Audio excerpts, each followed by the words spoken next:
ನಮಸ್ಕಾರ, ನೀವು ನೋಡ್ತಾ ಇದ್ದೀರಾ ನ್ಯೂಸ್ ಫಸ್ಟ್. ನಾನು ವಿದ್ಯಶ್ರೀ. ಈ ಕ್ಷಣದ ಪ್ರಮುಖ ಸುದ್ದಿಗಳನ್ನು ನೋಡ್ತಾ ಹೋಗೋಣ. ಅದಕ್ಕೂ ಮೊದಲು ಹೆಡ್ಲೈನ್ಸ್. ನಿಗೂಢ ದೂರುದಾರ ತೋರಿಸಿದ 7ನೇ ಸ್ಥಳದಲ್ಲಿ ಅಗೆದ್ರೂ ಏನೂ ಸಿಕ್ಕಿಲ್ಲ. 8ನೇ ಸ್ಥಳದಲ್ಲಿ ಮುಂದುವರೆದ ಶೋಧ ಕಾರ್ಯ.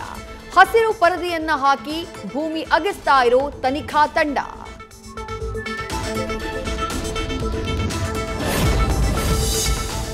ಪಾಯಿಂಟ್ 7ರಲ್ಲಿ ಸಿಗದ ಅವಶೇಷ, ಕರ್ಚೀಫ್ ಒಂದು ಪತ್ತೆ.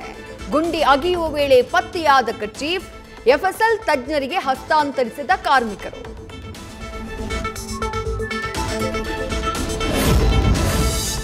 ಧರ್ಮಸ್ಥಳದಲ್ಲಿ ಯಾವುದೇ ಅನೈತಿಕ ಘಟನೆಗಳು ನಡೆದಿಲ್ಲ.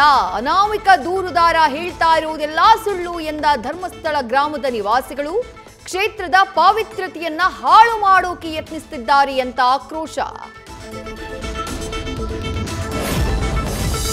ಅತ್ಯಾಚಾರ ಆರೋಪದ ಒಂದು ಪ್ರಕರಣದಲ್ಲಿ ಪ್ರಜ್ವಲ್ ರೇವಣ್ಣ ಅಪರಾಧಿ. ಜನಪ್ರತಿನಿಧಿಗಳ ವಿಶೇಷ ಕೋರ್ಟ್ನಿಂದ ದೋಷಿ ಅಂತ ತೀರ್ಪು. ನಾಳೆ ಶಿಕ್ಷೆಯ ಪ್ರಮಾಣ ಪ್ರಕಟಿಸಲಿರುವ ನ್ಯಾಯಾಲಯ.